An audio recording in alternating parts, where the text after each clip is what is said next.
हम मन की बात में ऐसे देशवासियों की चर्चा करेंगे जो अपने कामों से समाज में, देश में बदलाव ला रहे हैं। हम चर्चा करेंगे हमारी समृद्ध संस्कृति की, गौरवशाली इतिहास की और विकसित भारत के प्रयास की। साथियों, फरवरी से लेकर अब तक जब भी महीने का आखिरी रविवार आने को होता था, तब मुझे आपसे इस संवाद की बहुत कमी महसूस होती थी। लेकिन मुझे ये देखकर बहुत अच्छा भी लगा कि इन महीनों में आप लोगों ने मुझे लाखों संदेश भेजे। मन की बात रेडियो प्रोग्राम भले ही कुछ महीने बंद रहा हो, लेकिन मन की बात का जो स्पिरिट है, देश में, समाज में हर दिन अच्छे काम, निस्वार्थ भावना से किए गए काम, समाज पर पॉजिटिव असर डालने वाले काम निरंतर चलते रहे। चुनाव की खबरों के बीच निश्चित रूप से मन को छू जाने वाली ऐसी खबरों पर आपका ध्यान गया होगा। साथियों, मैं आज देशवासियों को धन्यवाद भी करता हूं कि उन्होंने हमारे संविधान और देश की लोकतांत्रिक व्यवस्थाओं पर अपना अटूट विश्वास दोहराया है। 24 का चुनाव दुनिया का सबसे बड़ा चुनाव था। दुनिया के किसी भी देश में इतना बड़ा चुनाव कभी नहीं हुआ, जिसमें 65 करोड़ लोगों ने वोट डाले हैं। मैं चुनाव आयोग और मतदान की प्रक्रिया से जुड़े हर व्यक्ति को इसके लिए बधाई देता हूं। मेरे प्यारे देशवासियों, आज 30 जून का यह दिन बहुत ही महत्वपूर्ण है। इस दिन को हमारे आदिवासी भाई बहन हूल दिवस के रूप में मनाते हैं। यह दिन वीर सिद्धो कान्हू के अदम्य साहस से जुड़ा है, जिन्होंने विदेशी शासकों के अत्याचार का पुरजोर विरोध किया था। वीर सिद्धो कान्हू ने हजारों संथाली साथियों को एकजुट करके अंग्रेजों का जी जान से मुकाबला किया। और जानते हैं ये कब हुआ था? ये हुआ था 1855 में। यानी ये 1857 में भारत के प्रथम स्वतंत्रता संग्राम से भी 2 साल पहले हुआ था।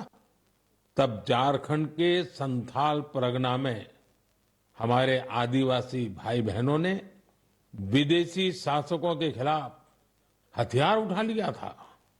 हमारे संथाली भाई बहनों पर अंग्रेजों ने बहुत सारे अत्याचार किए थे। उन पर कई तरह के प्रतिबंध भी लगा दिए थे। इस संघर्ष में अद्भुत वीरता दिखाते हुए वीर सिद्धो और कान्हू शहीद हो गए। झारखंड की भूमि के इन अमर सपूतों का बलिदान आज भी देशवासियों को प्रेरित करता है। आइए सुनते हैं संथाली भाषा में इन्हें समर्पित एक गीत का अंश।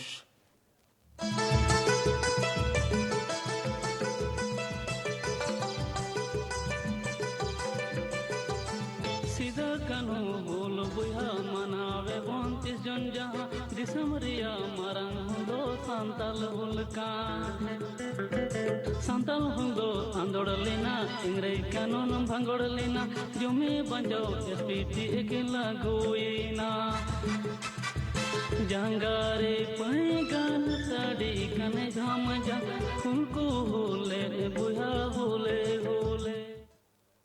मेरे प्यारे साथियों, अगर मैं आपसे पूछूं कि दुनिया का सबसे अनमोल रिश्ता कौन सा होता है, तो आप जरूर कहेंगे मां। हम सबके जीवन में मां का दर्जा सबसे ऊंचा होता है। मां हर दुख सहकर भी अपने बच्चे का पालन पोषण करती है। हर मां अपने बच्चे पर हर स्नेह लुटाती है। जन्मदात्री मां का ये प्यार हम सब पर एक कर्ज की तरह होता है जिसे कोई चुका नहीं सकता। मैं सोच रहा था हम मां को कुछ दे तो सकते नहीं, लेकिन और कुछ कर सकते हैं क्या? इसी सोच में से इस वर्ष विश्व पर्यावरण दिवस पर एक विशेष अभियान शुरू किया गया है। इस अभियान का नाम है एक पेड़ मां के नाम। मैंने भी एक पेड़ अपनी मां के नाम लगाया है। मैंने सभी देशवासियों से, दुनिया के सभी देशों के लोगों से ये अपील की है कि अपनी मां के साथ मिलकर या उनके नाम पर एक पेड़ जरूर लगाएं। और मुझे ये देखकर बहुत खुशी है कि मां की स्मृति में या उनके सम्मान में पेड़ लगाने का अभियान तेजी से आगे बढ़ रहा है। लोग अपनी मां के साथ या फिर उनकी फोटो के साथ पेड़ लगाने की तस्वीरों को सोशल मीडिया पर साझा कर रहे हैं। हर कोई अपनी मां के लिए पेड़ लगा रहा है, चाहे वो अमीर हो या गरीब, चाहे वो कामकाजी महिला हो या गृहिणी। इस अभियान ने सबको मां के प्रति अपना स्नेह जताने का समान अवसर दिया है।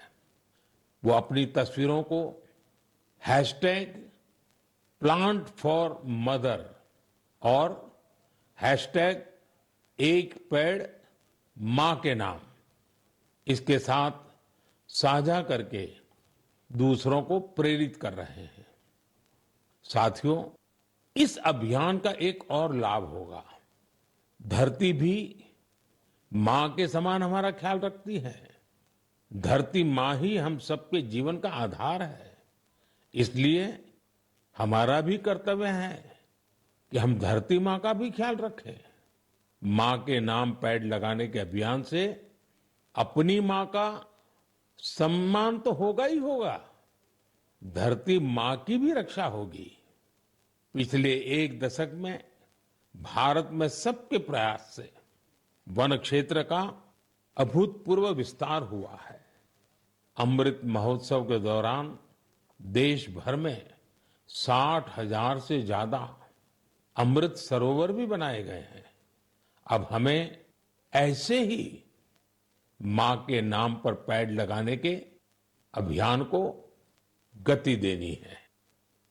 मेरे प्यारे देशवासियों, देश के अलग अलग हिस्सों में मानसून तेजी से अपना रंग बिखेर रहा है और बारिश के इस मौसम में सबके घर में जिस चीज की खोज शुरू हो गई है वो है छाता। मन की बात में आज मैं आपको एक खास तरह के छातों के बारे में बताना चाहता हूं।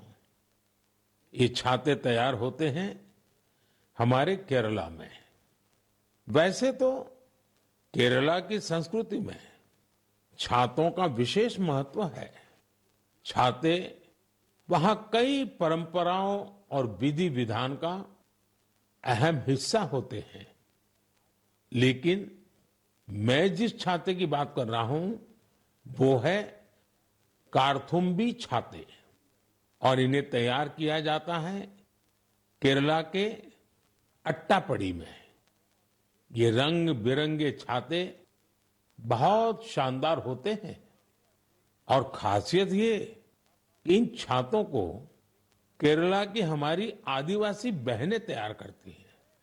आज देश भर में इन छातों की मांग बढ़ रही है। इनकी ऑनलाइन बिक्री भी हो रही है। इन छातों को वट्टालक्की सहकारी कृषि सोसाइटी की देखरेख में बनाया जाता है। इस सोसाइटी का नेतृत्व हमारी नारी शक्ति के पास है। महिलाओं के नेतृत्व में अट्टापडी के आदिवासी समुदाय ने एंटरप्रेन्योरशिप की अद्भुत मिसाल पेश की है। इस सोसाइटी ने एक बैम्बू हैंडीक्राफ्ट यूनिट की भी स्थापना की है। अब ये लोग एक रिटेल आउटलेट और एक पारंपरिक कैफे खोलने की भी तैयारी में है। इनका मकसद सिर्फ अपने छाते और अन्य उत्पाद बेचना ही नहीं है, बल्कि ये अपनी परंपरा, अपनी संस्कृति से भी दुनिया को परिचित करा रहे हैं। आज कार्थुम्बी छाते केरला के एक छोटे से गांव से लेकर मल्टीनेशनल कंपनियों तक का सफर पूरा कर रहे हैं। लोकल के लिए वोकल होने का इससे बेहतरीन उदाहरण और क्या होगा। मेरे प्यारे देशवासियों, अगले महीने इस समय तक पेरिस ओलंपिक शुरू हो चुके होंगे। मुझे विश्वास है कि आप सब भी ओलंपिक खेलों में भारतीय खिलाड़ियों का उत्साह बढ़ाने का इंतजार कर रहे होंगे। मैं भारतीय दल को ओलंपिक खेलों की बहुत बहुत शुभकामनाएं देता हूं। हम सबके मन में टोक्यो ओलंपिक की यादें अब भी ताजा हैं। टोक्यो में हमारे खिलाड़ियों के प्रदर्शन ने हर भारतीय का दिल जीत लिया था। टोक्यो ओलंपिक के बाद से ही हमारे एथलीट्स पेरिस ओलंपिक की तैयारियों में जी जान से जुटे हुए थे। सभी खिलाड़ियों को मिला दे तो इन सब ने करीब 900 इंटरनेशनल कंपटीशन में हिस्सा लिया है। ये काफी बड़ी संख्या है। साथियों, पेरिस ओलंपिक में आपको कुछ चीजें पहली बार देखने को मिलेगी।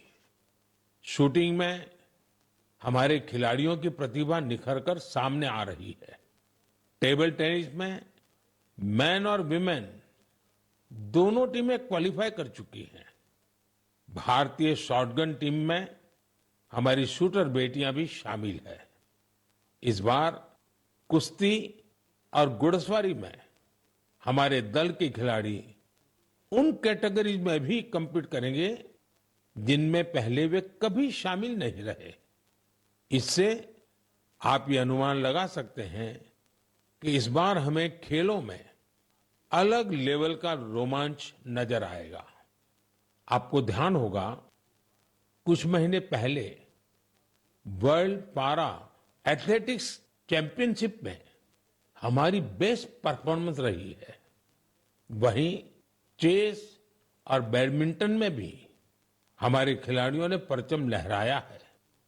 अब पूरा देश ये उम्मीद कर रहा है कि हमारे खिलाड़ी ओलंपिक्स में भी बेहतरीन प्रदर्शन करेंगे। इन खेलों में मेडल्स भी जीतेंगे और देशवासियों का दिल भी जीतेंगे। आने वाले दिनों में मुझे भारतीय दल से मुलाकात का अवसर भी मिलने वाला है। मैं आपकी तरफ से उनका उत्साहवर्धन करूंगा। और हां, इस बार हमारा हैशटैग चीयर फॉर भारत है। इस हैशटैग के जरिए हमें अपने खिलाड़ियों को चीयर करना है, उनका उत्साह बढ़ाते रहना है। तो मोमेंटम को बनाए रखिए। आपका ये मोमेंटम भारत का मैजिक दुनिया को दिखाने में मदद करेगा। मेरे प्यारे देशवासियों, मैं आप सभी के लिए एक छोटी सी ऑडियो क्लिप प्ले कर रहा हूं। रेडियो क्वेट एफएम 93.3 से हिंदी शो नमस्ते कुवैत कार्यक्रम, जिसमें हम बात करेंगे कुवैत भारत संबंध के बारे में, कुवैत भारत संस्कृति के बारे में और उस रिश्ते के बारे में जो दोनों देशों को अलग अलग क्षेत्रों में जोड़ता है। इस रेडियो कार्यक्रम को सुनकर आप भी हैरत में पड़ गए ना? तो आइए आपको इसके पीछे की पूरी बात बताते हैं। दरअसल ये कुवैत रेडियो के एक प्रसारण की क्लिप है। अब आप सोचेंगे कि बात हो रही है कुवैत की, तो वहां हिंदी कहां से आ गई? दरअसल कुवैत सरकार ने अपने नेशनल रेडियो पर एक विशेष कार्यक्रम शुरू किया है और वो भी हिंदी में। कुवैत रेडियो पर हर रविवार को इसका प्रसारण आधे घंटे के लिए किया जाता है। इसमें भारतीय संस्कृति के अलग अलग रंग शामिल होते हैं। हमारी फिल्में और कला जगत से जुड़ी चर्चाएं वहां भारतीय समुदाय के बीच बहुत लोकप्रिय है। मुझे तो यहां तक बताया गया है कि कुवैत के स्थानीय लोग भी इसमें खूब दिलचस्पी ले रहे हैं।